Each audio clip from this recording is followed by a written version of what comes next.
High students, আজকে আমি তোমাদের যেটা করাবো সেটা হচ্ছে স্থানাঙ্ক জ্যামিতির একটা পার্ট। সেটা কি? একটা সরলরেখা অংশে অন্তর্বিভক্ত বহির্বিভক্ত।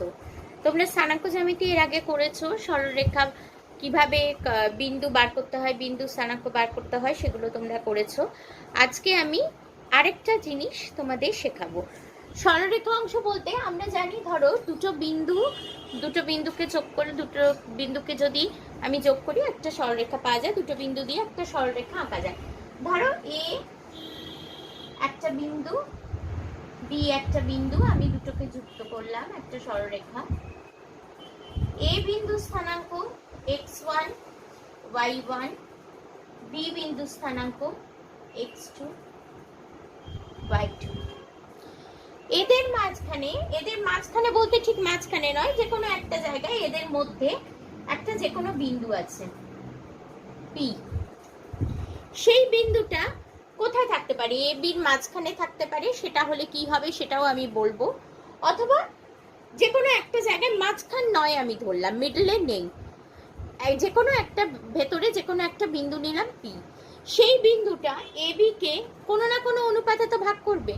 আমি ধরে নিলাম m n অনুপাতে ভাগ করছে, মানে P বিন্দু AB রেখাংশকে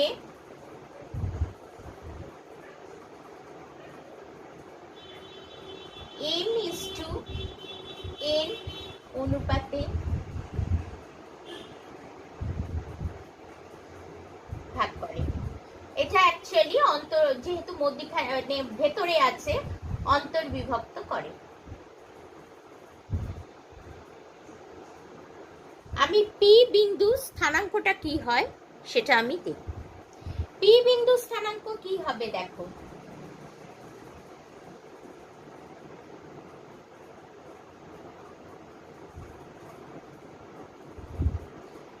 এইটা কিভাবে আসবে স্থানাঙ্কটা, সেটাই আমি এই মুহূর্তে যাচ্ছি না, সেই প্রমাণটা সেটা আমি তোমাদের পরে বোঝাবো। আমি এখন জাস্ট ফর্মুলাটা বলে এর উপর কিছু অঙ্ক তোমাদের করাবো। ফর্মুলাটা কি? ফর্মুলাটা হচ্ছে mx2 plus nx1 m plus n। x স্থানাঙ্ক এটা, y টা কি? my2 plus ny1 m plus n। এটা হচ্ছে পি বিন্দুর স্থানাঙ্ক।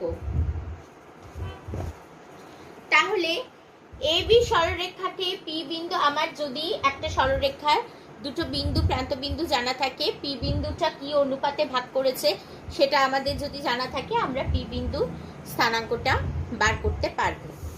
এবার আমি এটার ওপর একটা অঙ্ক দিই। ধরো একটা অঙ্ক আমি বলি, আমি বোর্ডে দেখো একটা অঙ্ক লিখেছি। 6, 4, 7, -5 বিন্দুদ্বয়ে সংযোজক সরলরেখাকে যে বিন্দু 3:2 অনুপাতে অন্তস্থভাবে বিভক্ত করে তার স্থানাঙ্ক নির্ণয় করতে হবে। আমরা ফর্মুলা, তার মানে আমরা x1 y1 জানি। এখানে x1 হচ্ছে 6, y1 হচ্ছে 4, x2 হচ্ছে 7, y2 হচ্ছে -5, mn হচ্ছে m3, n হচ্ছে 2। আমাদের স্থানাঙ্কটা বার করতে হবে। তাহলে নিম্ন স্থানাঙ্ক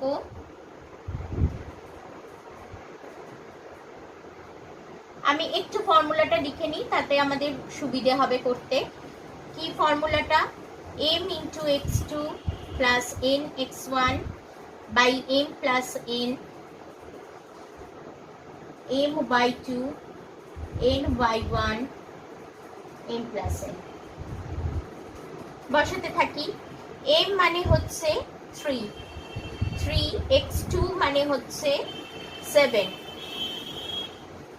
n মানে হচ্ছে 2, x1 মানে হচ্ছে 6, m প্লাস n হচ্ছে 3 প্লাস 2, m মানে 3, y2 মানে -5, n মানে 2, y1 মানে হচ্ছে 4, 3 plus 2.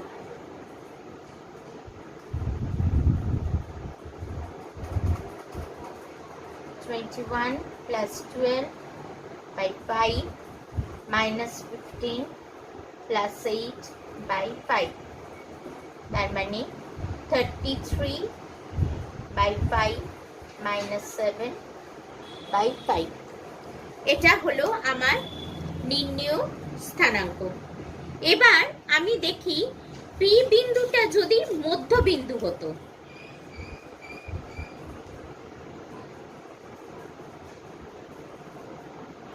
আমি এই অঙ্কটার ওপরই এই দুটো বিন্দু নিয়েই করব। যদি ধরো পি বিন্দুটা, এটা এ এটা বি, পি বিন্দুটা মধ্যবিন্দু হতো, সেই ক্ষেত্রে পি বিন্দুটার স্থানাঙ্ক কি হতো? এটা হচ্ছে x1 y1, এটা হচ্ছে x2 y2। পি বিন্দুটার স্থানাঙ্ক হচ্ছে, এখানে দেখো পি বিন্দুটা মধ্যবিন্দু হলে অনুপাতটা কি হয়ে যেত? অনুপাতটা হয়ে যেত হচ্ছে 1:1। তার মানে এম আর এন 1 হয়ে যেত। সেক্ষেত্রে স্থানাঙ্কটা হতো কি? স্থানাঙ্কটা হচ্ছে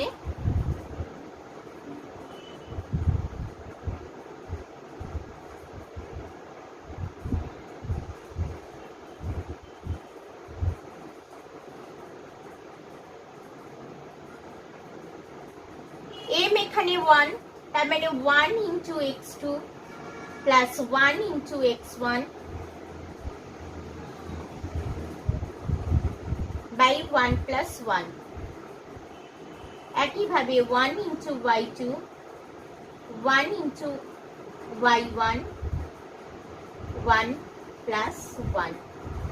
যেহেতু এখানে m is to n হচ্ছে 1:1, তাহলে ফর্মুলাটা কি দাঁড়ালো? একেবারে আমি যদি একটু সিম্পলিফাই করি, x1 plus x2 by 2, y1 plus y2 by 2।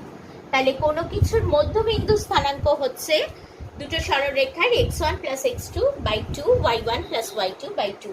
তাহলে আমি এই অঙ্কটার ক্ষেত্রেই দেখি এই সংযোজক সরলরেখার মধ্যবিন্দু স্থানাঙ্ক কত। আমি যদি জাস্ট এইটাই বার করি,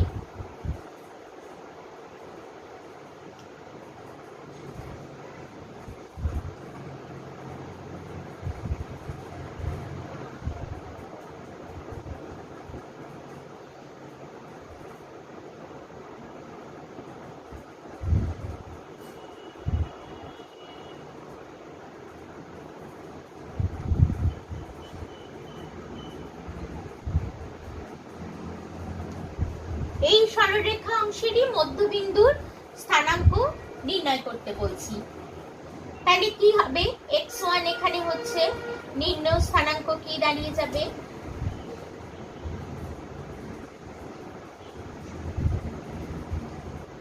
6 plus 7 মানে x1 plus x2 by 2, 4 plus minus 5 y1 plus y2 by 2। তার মানে 13 by 2 minus 1 by 2। এটা হচ্ছে মধ্যবিন্দু স্থানাঙ্ক। এবার আসি যদি বহির্বিভক্ত করে তাহলে কি হবে? আমি একই অঙ্কের উপর বহির্বিভক্ত করলে কিভাবে করবে সেটা দেখাচ্ছি। বহির্বিভক্ত করা মানে হচ্ছে এ বি সরলরেখা আছে, পি বিন্দুটা এ বি সরলরেখা অংশের বাইরে অবস্থিত, ধরো এখানে অবস্থিত। সেই ক্ষেত্রে আমার কি হবে? পি বিন্দু স্থানাঙ্ক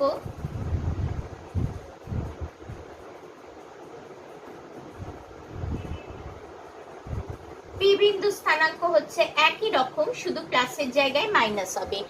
mx2 minus nx1 m minus n, my2 minus ny1 by m minus n।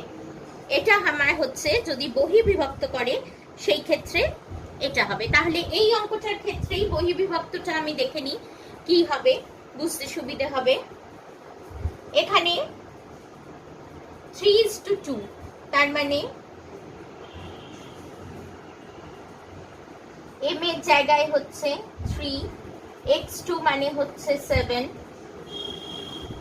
Minus n মানে হচ্ছে 2, x1 মানে হচ্ছে 6, 3 minus 2, m মানে 3, y2 মানে minus 5, n মানে 2, y1 মানে 4, 3 minus 2, 21 minus 12 by 1 minus 15 minus 8 by 1, তার মানে দাঁড়াচ্ছে 9 minus 23। এই অঙ্কটার ক্ষেত্রে আমি তাহলে তোমরা বহির্বিভক্ত, অন্তর্বিভক্ত, মধ্যবিন্দু স্থানাঙ্ক নির্ণয় এই তিনটেই তোমরা করতে পারবে। এবার ধরো আমি আরেকটা টাইপের অঙ্ক দেখাই, যদি অনুপাতটা না দেওয়া থাকে, স্থানাঙ্কটা দেওয়া আছে, অনুপাতটা দেওয়া নেই, সেই ক্ষেত্রে কিভাবে করবে? আচ্ছা, এই অঙ্কটা দেখো, এখানে বলেছে 1, 3 বিন্দুটা 4, 6 আর 3, 5 সংযোজক সরলরেখাকে কি অনুপাতে বিভক্ত করে, মানে এখানে m আর n টা জানতে চেয়েছে। সেই ক্ষেত্রে কি করবে, ঠিক ফর্মুলাতে যেরকম বসাও সেইভাবেই বসাতে হবে। ধরে নাও, ধরি কালিটা শেষ হয়ে গেছে,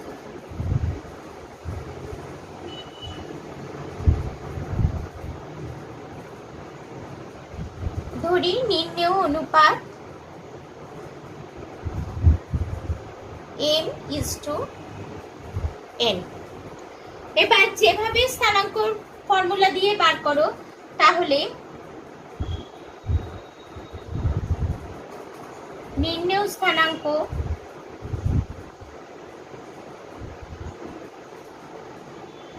কি হয়, m into x2, x2 এখানে 3 মানে 3m plus 4n, m plus n,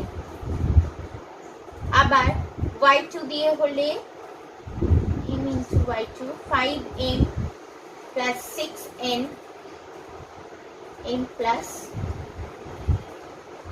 n। এবার এইটা হচ্ছে স্থানাঙ্ক, কিন্তু দিয়ে দিয়েছে স্থানাঙ্কটা 1, 3, তাহলে আমি প্রশ্নানুসারে দুটোকে সমান বলতে পারি।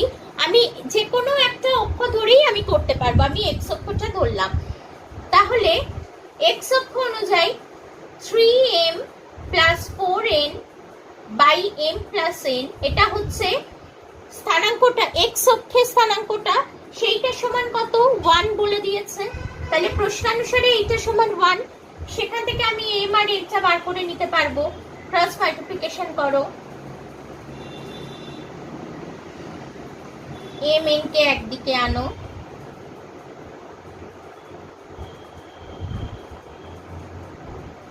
2m 3n, তার মানে m বাই n হচ্ছে 2/3। y দিয়ে করলেও একই আসতো, তাহলে নির্ণেয় অনুপাত কি, m/n টা হচ্ছে 2:3।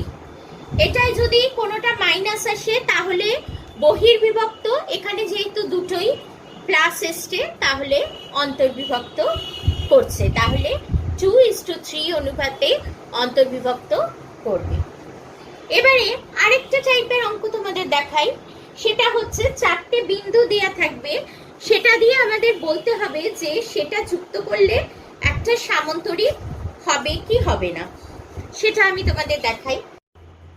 দেখো, প্রমাণ করতে দিয়েছে -7, 2, 19, 8, 15, -6, -11, -12 এই বিন্দু চারটেকে পরপর যুক্ত করলে একটা সামান্তরিক উৎপন্ন হবে কিনা। তাহলে আমি যদি পরপর যুক্ত করি এই বিন্দুগুলোকে, তাহলে ধরো a হচ্ছে, আমি পরপর লিখলাম, a হচ্ছে -7, 2, b হচ্ছে 19, 8, c হচ্ছে 15, -6, d হচ্ছে -11 -12, যেহেতু পরপর যুক্ত করতে বলেছে আমাকে পরপরই যুক্ত করতে হবে। তাহলে এ বি সি ডি আমি পরপর যুক্ত করলাম, এটা এ হলে বি সি ডি। এবার আমাকে তাহলে যদি সামন্তরিক প্রমাণ করতে হয়, আমরা জানি সামন্তরিকের কর্ণদ্বয় পরস্পরকে সমদ্বিখণ্ডিত করে, তাহলে আমার দেখো এখানে কর্ণ হচ্ছে এসি একটা কর্ণ, বিডি একটা কর্ণ। আমি এসি কর্ণের মধ্যবিন্দু বার করব, বিডি কর্ণের মধ্যবিন্দু বার করব। দেখি কি দাঁড়ায়। এসি এর মধ্যবিন্দু কি? এ আর সি এর মধ্যবিন্দু। আমি মধ্যবিন্দু ফর্মুলা বলেছি এর আগে, এইটা আর এইটা নিয়েছি। x1 প্লাস x2 বাই 2 মানে -7 plus 15 by 2, 2 plus of -6 by 2।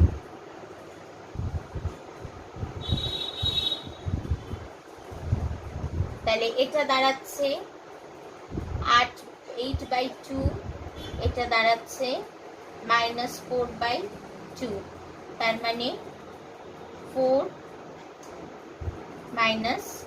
-2। এটা হচ্ছে এসি কর্ণের মধ্যবিন্দু। একইভাবে বিডিটা দেখি, বিডি কর্ণের মধ্যবিন্দু কি দাঁড়ায়? এইটা আর এইটা।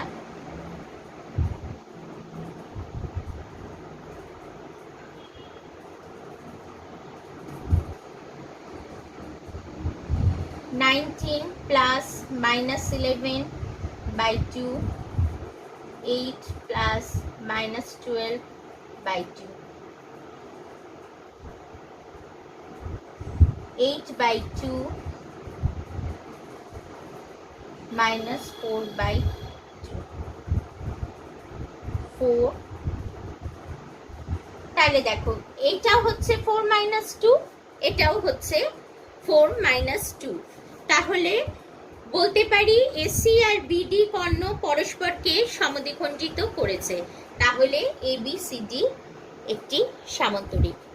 তাহলে অন্তর্বিভক্ত বহির্বিভক্ত নিয়ে যে টাইপের অঙ্কগুলো মোটামুটি আসে সেগুলো প্রত্যেকটা টাইপই আমি এখানে আলোচনা করলাম। আশা করি তোমরা বুঝতে পেরেছো। এরকম টাইপের অঙ্ক এলে তোমরা নিজেরা করতে পারবে।